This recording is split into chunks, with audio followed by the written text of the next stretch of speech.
Bueno, este vídeo va sobre la trama conceptual que os toca en las pruebas de la semana que viene. Y en este caso vamos a hacerlo sobre el triunfo de los totalitarismos. Y lo vamos a hacer más pequeño porque el contenido igual cuesta más trabajo de meterlo aquí. Entonces vamos a hacer un poquito más pequeño el esquema, la trama conceptual. Totalitarismos. Bueno, vamos a ver los diferentes puntos que tenemos que tocar en este tema. En principio serían 5. Uno primero, que habla de la situación de Europa después de la Primera Guerra Mundial. Europa tras la guerra, después de la Primera Guerra Mundial, ¿vale? Y aquí lo que nos importa es la confrontación entre regímenes democráticos, regímenes políticos democráticos, democracia, y dictaduras. Acordaros que cuando acabó la Primera Guerra Mundial, la mayor parte de Europa está bajo sistemas de gobiernos democráticos. Habían desaparecido los grandes imperios como el alemán, el ruso, el austrohúngaro o el turco. Entonces se impusieron las democracias. Pero antes de la Segunda Guerra Mundial, la mayor parte de los países de Europa acabarán bajo dictaduras, ya sean bajo regímenes totalitarios como el italiano o el alemán, o autoritarios, pues como por ejemplo el español, ¿no?, de Franco, o Portugal. Bueno, eso para empezar. Ver esa dicotomía entre democracia y dictadura, cómo muy pocos países europeos se salvaron de estos sistemas dictatoriales, aquellos que tenían una democracia más asentada como Francia, el Reino Unido, los países escandinavos y demás, ¿vale? Luego, un segundo punto versa sobre las características ideológicas del totalitarismo. Entonces ponemos ideología. Entonces aquí sería conveniente que yo controlase los puntos de vista de esta gente. Por ejemplo, el punto de vista de los movimientos totalitarios con respecto al Estado. Pues tengo que decir que con respecto al Estado, ellos defendían un Estado totalitario que controlara absolutamente todos los aspectos de la sociedad y de los ciudadanos, que todo estuviera bajo el control del Estado. Su punto de vista con respecto a los partidos políticos o sindicatos. Pues ellos pensaban que partidos políticos solamente debería existir uno, que era el suyo, o ninguno. De hecho, por ejemplo, en el caso de España, que Franco tolerase la falange, Franco no era falangista, no tenía partido. En el caso de Alemania o Italia, pues sí, un solo partido, el fascista en Italia y el nazi en Alemania. Luego, ¿qué punto de vista tenían con respecto a la otra alternativa que se presentaba por entonces a la democracia, que era el comunismo? Hay que aprenderse que eran absolutamente anticomunistas, o sea que muy de izquierdas en los que fueran. También el punto de vista que tenían estos partidos con respecto al nacionalismo, o sea que decir que eran extremadamente nacionalistas, que la nación para ellos se ponía en primer lugar y que además era un nacionalismo agresivo, expansionista frente a otros países. El racismo, pues eran personas que pensaban que todos debíamos ser iguales, o por el contrario pensaban que había unas personas superiores a otras. Pues así era, ¿no? Eran racistas. En el caso de los alemanes, con su raza aria. La violencia. Ya hemos visto que la violencia para algunos es un método válido siempre y cuando se alcancen los objetivos que se pretenden. Pues esta gente utiliza la violencia como método sin ningún problema. Y por último, penúltimo, hay que decir que eran machistas, el papel de la mujer era en la sociedad inferior al del hombre, y además, el último punto, este sí, era que tenían como modelo el ejército. Ellos pensaban que el militarismo era el modelo a seguir en una sociedad. ¿Qué le veían de buenos ellos a la forma de organizarse del ejército y de los militares?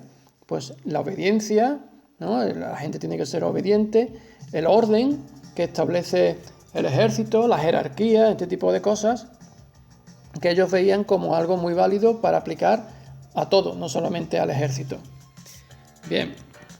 Luego, en tercer lugar, podemos hablar un poco de las bases sociales. Las bases sociales del totalitarismo, de los movimientos dictatoriales estos, de los movimientos fascistas de derecha. ¿Qué tengo que hablar yo aquí? Pues me tengo que saber los apoyos con los que contaban esta gente.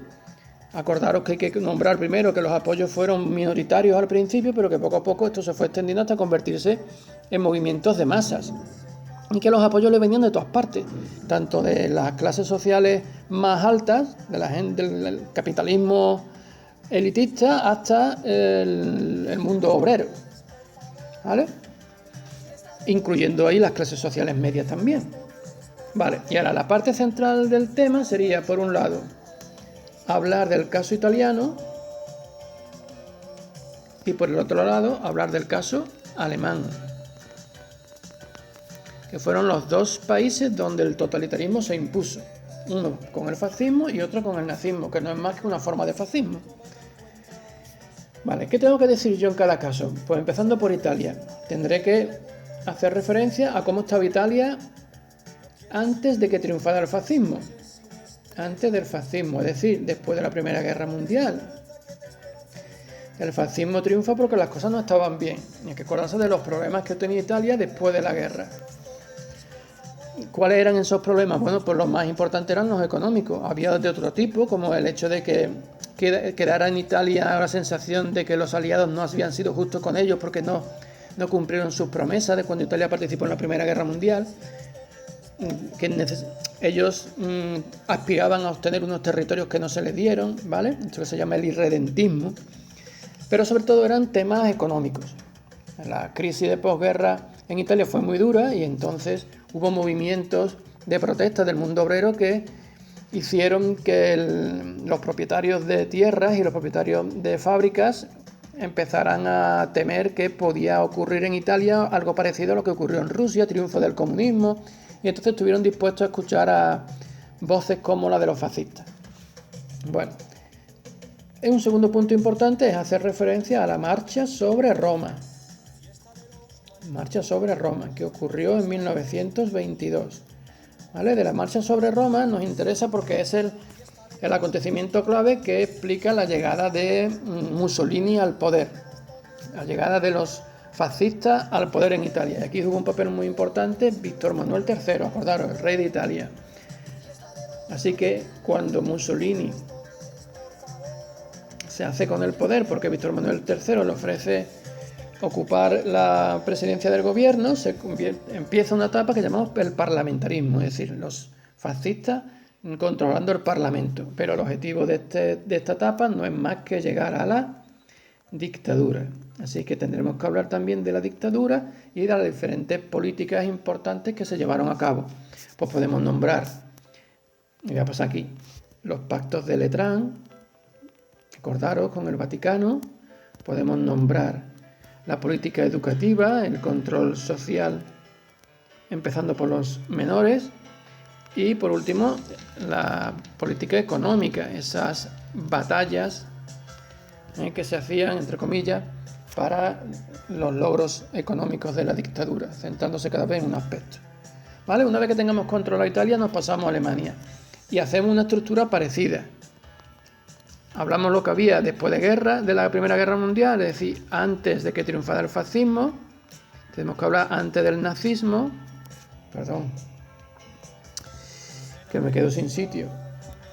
Antes del nazismo. ¿Qué pasaba en Alemania antes del nazismo? ¿Vale? Y aquí pues pasa algo parecido a lo que pasaba en Italia. Lo que pasa es que en esta etapa tenemos un nombre que aprendernos, que es Weimar, la República de Weimar, que fue la que tuvo que hacer frente a los problemas económicos de posguerra, al espartaquismo de Rosa Luxemburgo y Karl Liebknecht, acordaros de todo eso, ¿vale?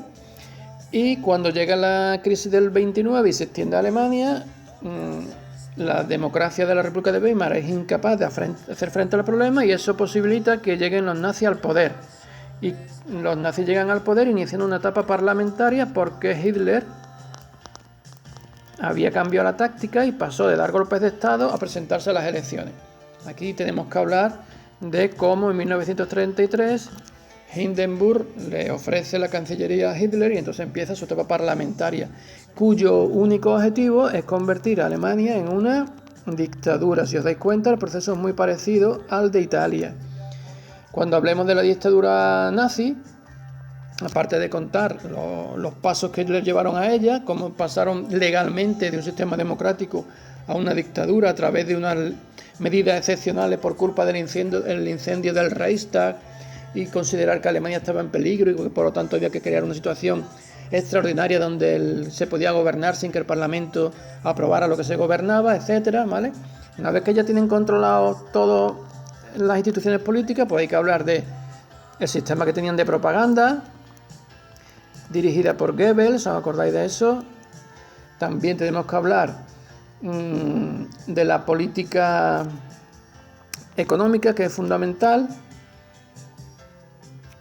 ese armamentismo, economía, ¿vale?